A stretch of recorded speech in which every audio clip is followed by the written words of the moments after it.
Abonne-toi pour ne pas rater les prochaines vidéos. Abonne-toi pour ne pas rater les prochaines vidéos.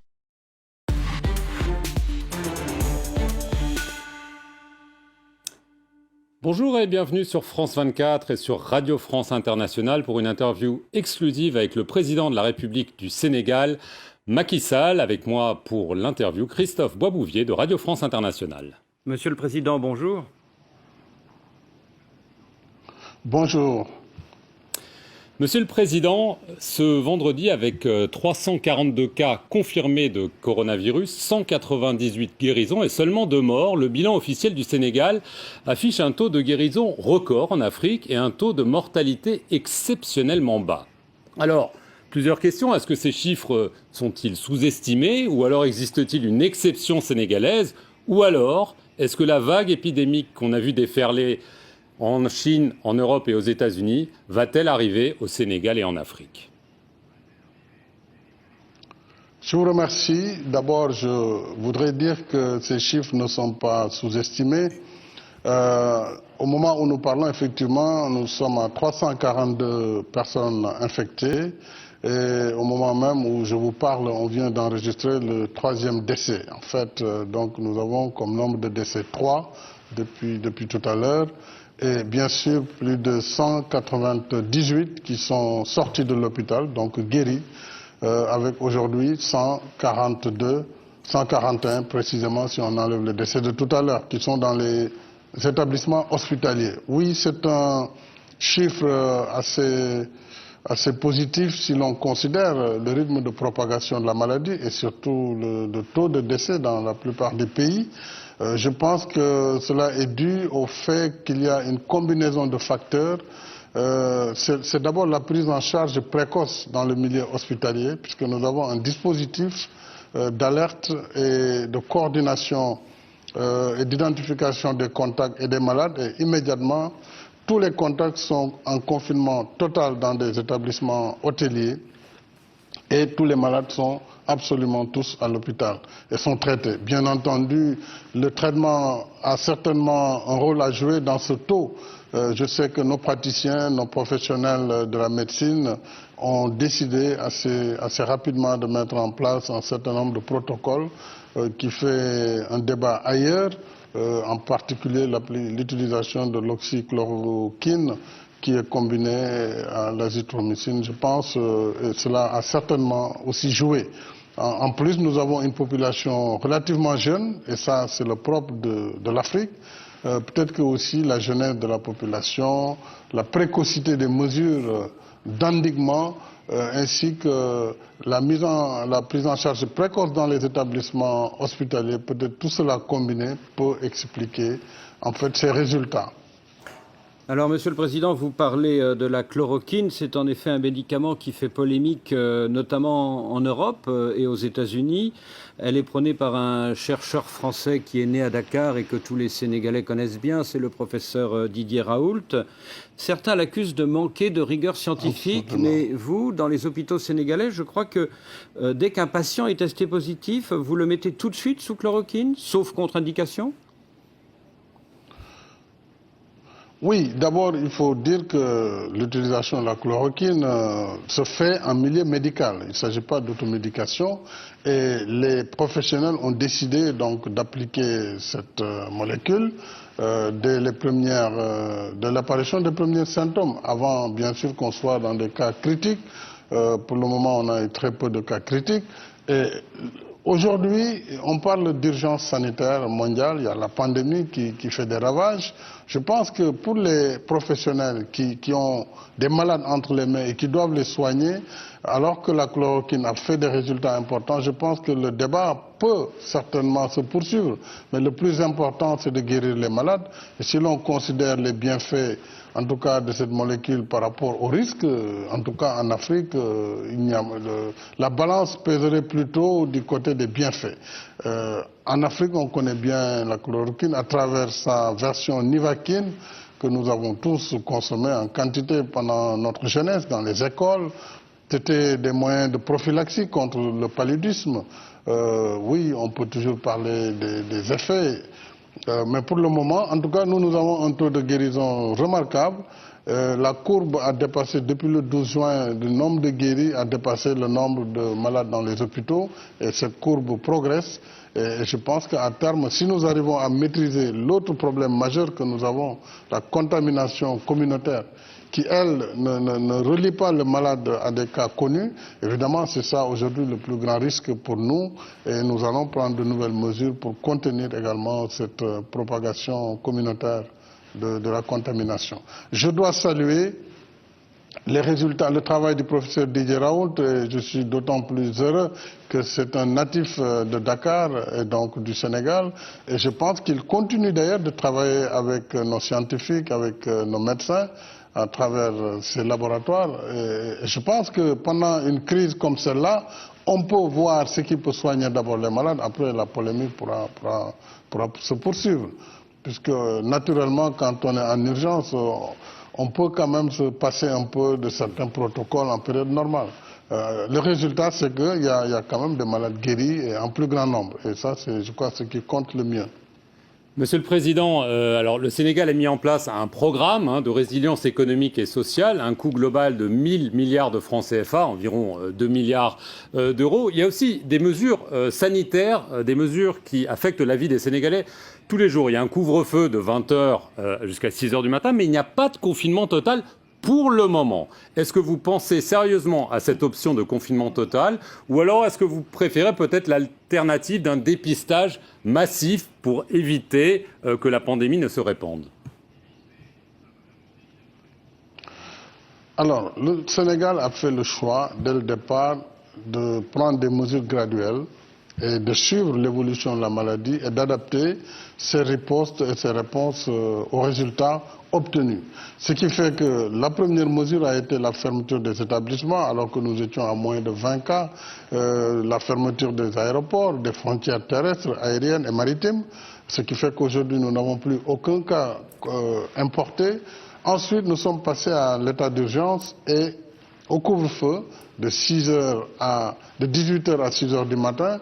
Certainement, avec les nouveaux cas communautaires, nous allons réajuster les horaires du couvre-feu, peut-être remonter un peu plus, démarrer dès 18h et finir un peu plus tard, peut-être vers 7h du matin.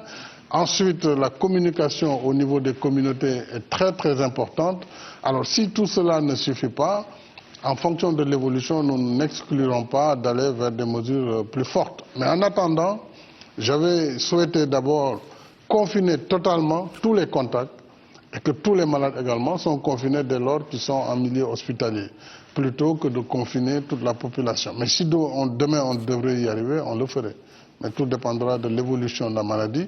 Mais considérant ce qui est en cours, je pense que nous pourrons y arriver sans le confinement total. Monsieur le Président, vous menez une campagne très importante pour l'allègement, voire l'annulation de la dette africaine.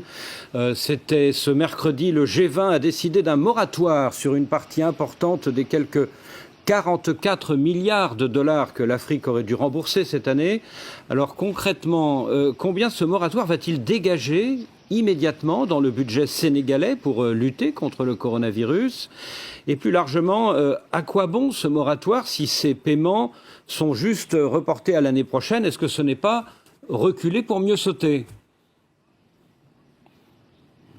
D'abord, je dois me réjouir de cet effort que je dirais de préliminaire, un effort préliminaire du G20, puisque depuis le 25 mars, j'ai lancé un appel personnellement depuis Dakar pour une annulation de la dette publique et pour un rééchelonnement de la dette privée de l'Afrique. Je l'avais dit parce que justement en créant mon plan de riposte, j'ai constaté que le paiement des intérêts de la dette, si ce paiement avait été différé, me donnait quasiment la moitié du montant nécessaire à ce plan qui est à 2 milliards d'euros, comme vous le dites, à peu près, ou 1000 milliards de francs CFA. Rien que le paiement des intérêts et donc de la dette sur l'année représentait pour le Sénégal à peu près 500 à 580 milliards de francs CFA. C'est un peu moins donc d'1 milliard de dollars. Et nous avons considéré que une mesure globale, une maladie, une pandémie comme le Covid-19 appelle des réponses globales. Nous sommes dans un monde où la solidarité doit jouer. L'Afrique a besoin de cette solidarité en ce moment. Je pense que ceux qui ont déjà réagi positivement, comme le président Macron, je le félicite au passage, mais aussi comme sa sainteté, le pape François, nous avons été réconfortés par ces propositions, mais même les institutions multilatérales, comme le Fonds monétaire et la Banque mondiale, cette fois-ci, ils ont été à la pointe du combat. Et le rééchelonnement, c'est une chose, oui, on s'en réjouit, mais il faut aller au-delà. Il faut être courageux, et j'appelle mes collègues chefs d'État du G20 à aller vers de véritables réformes, parce que je suis convaincu qu'après le Covid, il faudra un nouvel ordre mondial. Un nouvel ordre qui devra renforcer la résilience de tous les pays et de tous les États. Parce que si demain, cette maladie reste quelque part dans un village quelconque du Sénégal ou d'ailleurs, c'est toute la communauté mondiale qui est menacée. Donc, la résilience de notre système de santé mérite déjà, cette première opération va permettre de faire face à la lutte. Mais Monsieur le Président, il y a la résilience économique, il y a les conséquences dramatiques du Covid sur l'emploi, et c'est cela qui doit amener tout le monde à agir dans ce sens. Alors, vous demandez des décisions supplémentaires. Est-ce que vous demandez toujours l'annulation pure et simple de la dette? On parle de 365 milliards de dollars. Est-ce que c'est réaliste? C'est plus que réaliste. Vous savez, 365 milliards de dollars, c'est certes important, mais qu'est-ce que ça représente par rapport aux milliers de milliards de dollars qui font l'objet de transactions par jour dans le cadre des bourses, dans le cadre de tout ce qui aujourd'hui anime le monde. Je pense que le moment est venu où on doit s'arrêter un peu. Quelle est la finalité de notre monde? Est-ce que nous sommes là pour courir derrière des gains, des super gains astronomiques, ou nous devons être capables, lorsque la maladie frappe, lorsque on a un besoin de solidarité pour l'humanité, quand même 365 milliards, ce n'est pas, à mon sens, quelque chose qui est insurmontable pour des pays donateurs comme ceux du G20. Monsieur le Président, je ne leur demande pas de faire ce qu'ils ne peuvent pas. Ils peuvent, à mon avis, avec des mécanismes appropriés, en concertation avec l'Afrique, travailler sur des modalités qui n'handicaperont pas les pays donateurs ou les pays prêteurs, mais qui permettraient également à l'Afrique de faire face honorablement et dignement et d'être un membre à part entière de la communauté mondiale. C'est ma conviction et je continuerai à réclamer cela. Monsieur le Président, en plus du moratoire, le Sénégal va recevoir de l'aide. Est-ce que vous pouvez garantir qu'il n'y aura aucun détournement? Il y a une polémique, par exemple, aujourd'hui, ce vendredi, sur le transport de l'aide alimentaire pour les plus pauvres. Votre ministre du Développement communautaire, Mansour Faye, qui est aussi votre beau-frère, est soupçonné de favoritisme. Est-ce que cela ne nuit pas à la crédibilité de tout cela? Vous savez, ce qui est regrettable, c'est que lorsque nous attaquons des sujets d'importance, qu'on veuille nous ramener vraiment vers, disons, au ras de pâquerelle. Il est dommage qu'au moment où nous parlons justement de l'annulation de la dette africaine, au moment où nos pays ont fait l'effort de mettre en place des plans de riposte et de manière appropriée, au moment où il le fallait, au moment où nous sommes en train de préserver les emplois face à la crise, et de soutenir les entreprises, qu'on nous ramène vers un débat de transport, de vivres, et puis que vraiment cela puisse être relayé à ce niveau, j'en suis très désolé. Mais vous savez, ce qui nous importe aujourd'hui, c'est que d'abord tous les pays donateurs, tous les partenaires techniques et financiers sont dans nos pays, participent et contrôlent parfaitement l'exécution des budgets nationaux. D'ailleurs, c'est la raison pour laquelle de plus en plus, en tout cas au Sénégal, nous avons des appuis budgétaires qui sont donc des interventions directement sur les budgets, puisque les règles sont connues sur la commande publique, la gestion elle est connue, mais également toutes les mesures de contrôle, que ce soit de la Cour des comptes ou de l'inspection générale d'État, sont à pied d'œuvre. Maintenant, le débat politicien ou le débat qui veut nous faire perdre du temps, vraiment, je ne peux pas descendre à ce niveau. Mais je peux vous simplement dire que tout sera mis en œuvre, d'autant plus que je viens de créer un comité de pilotage dans lequel j'ai décidé de mettre, peut-être il y aura une personnalité indépendante qui va le diriger, mais aussi le Parlement dans ses différentes composantes, la société civile, l'opposition, tout le monde sera représenté. Donc je pense que tout tout sera en tout cas extrêmement clair et transparent au Sénégal, non seulement dans l'aide qui n'est qu'une portion congrue, c'est juste 69 milliards sur les 1000 milliards, mais sur toute la panoplie, l'appui à la diaspora, l'accompagnement de la résilience économique des entreprises et toutes les mesures qui seront faites dans l'absolue transparence. Monsieur le Président, on a le temps juste pour une dernière petite question. Vous avez fait sortir de prison des prisonniers par crainte du coronavirus. Il y a notamment l'ex-président tchadien Hissène Habré qui est condamné à la réclusion à perpétuité pour crime contre l'humanité. Il a été placé en résidence surveillée pendant 2 mois par crainte qu'il ne contracte le coronavirus. N'est-ce pas un prétexte pour le faire sortir définitivement des prisons sénégalaises ? Mais pourquoi vous voulez que ce soit un prétexte? Le président Habré a été jugé, condamné et il était en prison, il est toujours en prison au moment où nous parlons. C'est seulement le lieu de sa réclusion qui a changé. Il était seul à la prison du Cap Manuel, au sud de Dakar, et l'administration pénitentiaire a souhaité transférer toutes les nouvelles personnes qui seront donc transférées, qui seront mises en mandat de dépôt, qui seront donc envoyées en prison pour ne pas les mélanger avec des prisons déjà pleines. Et c'est pourquoi j'avais pris une mesure de grâce qui a concerné plus de 2036 prisonniers. Donc lui, on l'a transféré à la demande de ses avocats et lui-même, il est quand même d'un âge avancé.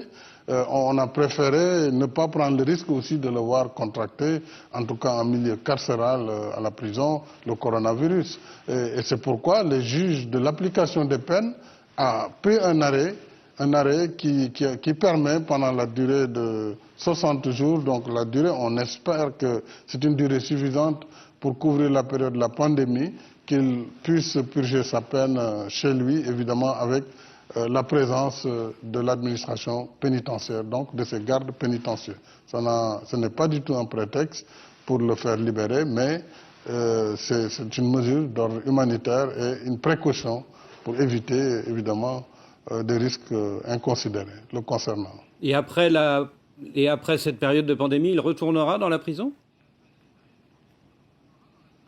Naturellement. Naturellement. Le juge a fait un arrêt pour 60 jours ou pour la durée de la pandémie.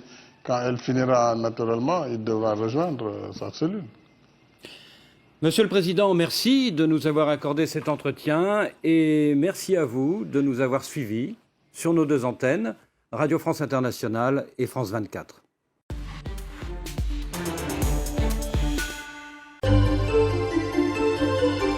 N'oubliez pas d'aimer, de partager et de donner vos avis en commentaire.